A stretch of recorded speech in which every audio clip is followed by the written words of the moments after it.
Idris Biologi semester 3. Tujuan saya membuat video ini adalah untuk memenuhi salah satu tugas mata kuliah UAS Metodologi Studi Islam yang diampu oleh Bapak Abdul Malik MPD. Nah, di sini saya akan menjelaskan beberapa hal. Yang pertama yaitu ketika saya menemui budaya yang berlawanan dengan ajaran Islam. Nah, ketika menghadapi budaya yang berlawanan dengan agama Islam, sikap kita harus tenang, damai, dan tetap bijaksana. Hal yang bisa pertama kita lakukan yaitu menguatkan prinsip keagamaan agar kita tidak terpengaruh oleh budaya yang bertentangan dengan syariat. Selain itu, kita tidak boleh mengkonfrontasi langsung karena agar tidak menimbulkan konflik. Sikap yang selama bisa kita lakukan yaitu menyampaikan nilai-nilai agama dengan cara yang santun dan bijaksana. Tidak cukup di situ, kita juga harus menjadi teladan yang menunjukkan akhlak Islam melalui perilaku kita sehari-hari. Nah, meskipun ada perbedaan, kita tetap harus menjaga silaturahmi dan membangun hubungan yang baik dengan masyarakat sekitar. Kemudian, menghindarkan diri dari keterlibatan kegiatan yang jelas-jelas bertentangan dengan ajaran Islam. Jadi kita tidak boleh ikut-ikut kegiatan yang bertentangan dengan agama Islam. Namun, kita tetap mendoakan mereka agar mendapatkan hidayah. Dengan sikap ini, kita dapat menghadirkan Islam sebagai agama yang membawa kedamaian dan kasih sayang. Yang kedua, yaitu cara membentuk keluarga Islami dan masyarakat Islami. Jadi, membentuk keluarga Islami dimulai dengan menanamkan keimanan yang kuat pada setiap anggota keluarga. Setiap anggota keluarga membiasakan beribadah seperti sholat berjamaah atau membaca Al-Quran. Orang tua perlu menjadi teladan dalam berakhlak mulia dan mendidik anak-anak dengan nilai-nilai Islam. Di samping itu, menciptakan suasana rumah yang penuh kasih sayang, saling menghormati juga sangat membantu untuk membentuk keluarga Islami yang damai. Untuk membentuk masyarakat Islami, kita perlu memperkuat akidah masyarakat, salah satunya dengan cara berdakwah atau menasihati dengan cara yang baik. Selain itu, dengan menyediakan pendidikan yang berbasis nilai-nilai keislaman juga termasuk bentuk yang membentuk masyarakat Islami dan mendorong kepedulian sosial melalui zakat dan kegiatan berbagi. Dengan adanya pemimpin yang adil dan jujur serta kesadaran bersama untuk menjalankan ajaran Islam, masyarakat yang harmonis dan penuh kedamaian dapat terwujud. Yang ketiga yaitu membahas tentang etimologi. Jadi itu metodologi pendekatan sosiologi menurut metodologi studi Islam. Nah, secara etimologi, kata sosiologi berasal dari bahasa Latin yang berarti terdiri dari socius yang berarti teman dan logos yang berarti perkataan atau pembicaraan tentang manusia atau ilmu yang berbicara tentang manusia yang berteman atau bermasyarakat. Secara terminologi, sosiologi adalah ilmu yang mempelajari struktur sosial dan proses-proses sosial termasuk perubahan-perubahan sosial. Adapun objek sosiologi adalah masyarakat yang dilihat dari sudut hubungan manusia dan proses yang timbul dari hubungan manusia dalam masyarakat. Sedangkan tujuannya adalah meningkatkan daya kemampuan manusia dalam menyelesaikan diri dengan lingkungannya. Nah, sebagai contohnya dari pendekatan sosiologi ini misalnya studi tentang tradisi keagamaan di masyarakat.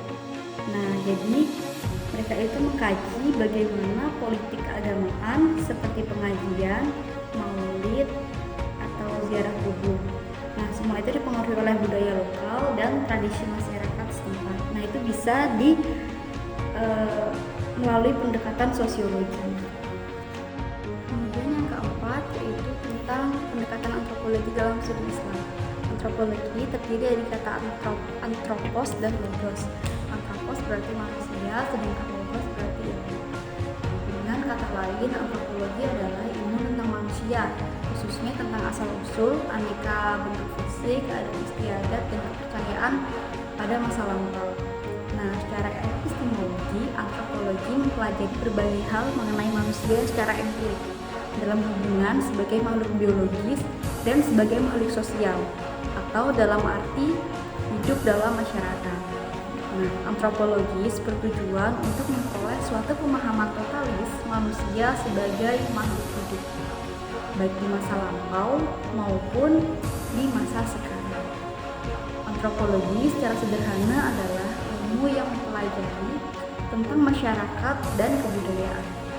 Kebudayaan adalah semua produk hasil penelitian, ciptaan, serta kreasi masyarakat, baik material maupun non-material. Nah, contoh dari pendekatan antropologi ini yaitu dalam studi Islam, yaitu tentang jual beli. Dalam konsep Islam, Allah mengajarkan tentang halalnya sebuah jual beli dan tidak membenarkan tindakan riba dalam Quran surah Al-Baqarah ayat 275. Yang menjadi dasar dalam Islam adalah tentang bahwa tindakan jual beli yang sah dilakukan berarti itu menjadi halal, dan perbuatan yang melibatkan kerugian di salah satu pihak karena riba, maka itu merupakan sesuatu yang haram. Maka selanjutnya aspek yang berkaitan dengan jual beli merupakan hal yang menjadi budaya, seperti adanya penjual, pembeli, serta adanya barang yang akan dijual belikan. Maka hal-hal yang berkaitan dengan wilayah aspek keagamaan menjadi wilayah yang bisa didiskusikan, termasuk bagaimana persyaratan menjadi penjual, pembeli yang sah, bagaimana barang yang boleh diperjualbelikan, serta bagaimana cara sehingga ada kesepakatan menjadi akad dalam aktivitas jual beli. Kemudian yang kelima adalah pendekatan psikologi dalam metodologi studi Islam. Nah, pendekatan psikologi dalam studi Islam adalah metode yang menggunakan prinsip dan teori psikologi untuk memahami, menganalisis, dan mengaplikasikan ajaran Islam dalam konteks perilaku manusia, perkembangan spiritual, dan kesejahteraan mental. Pendekatan ini membantu memahami bagaimana ajaran Islam dapat mempengaruhi aspek kejiwaan, perilaku, dan kehidupan sehari-hari umat muslim. Psikologi agama memiliki beberapa pendekatan psikologi, yaitu yang pertama psikologi spiritual, yaitu pendekatan yang digunakan oleh Wilhelm Naut, di mana tujuan dari pendekatan struktural itu untuk mengetahui dan memahami pengalaman seseorang menurut tingkatan, jenis, atau kategori tertentu. Yang kedua, ada pendekatan fungsional, yaitu pendekatan yang berfungsi untuk mengetahui dan memahami peran agama dalam mempengaruhi tingkah laku seseorang dalam berkehidupan. Yang ketiga, ada pendekatan psiki analisis, yaitu pendekatan yang berfungsi untuk menerangkan secara rinci mengenai peran agama dalam mempengaruhi kepribadian seseorang serta hubungan agama dengan segala macam bentuk penyakit jiwa manusia. Pendekatan psikologi yaitu tentang mengamati tingkah laku seorang muslim menggunakan pendekatan psikologi dalam studi Islam. Jadi pendekatan psikologi dalam studi Islam juga dapat digunakan untuk menelaah masalah tingkah laku seorang muslim. Nah, itu contohnya bisa digunakan untuk mengamati tingkah laku seorang muslim ketika berjumpa dengan umat muslim lainnya.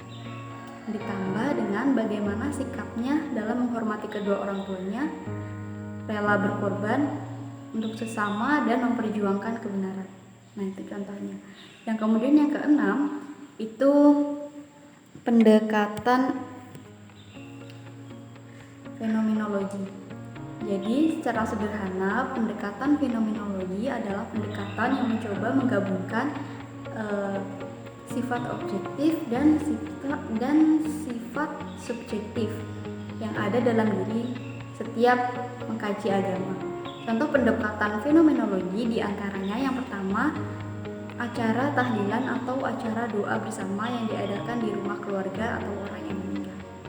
Nah, itulah contoh dari pendekatan fenomenologi.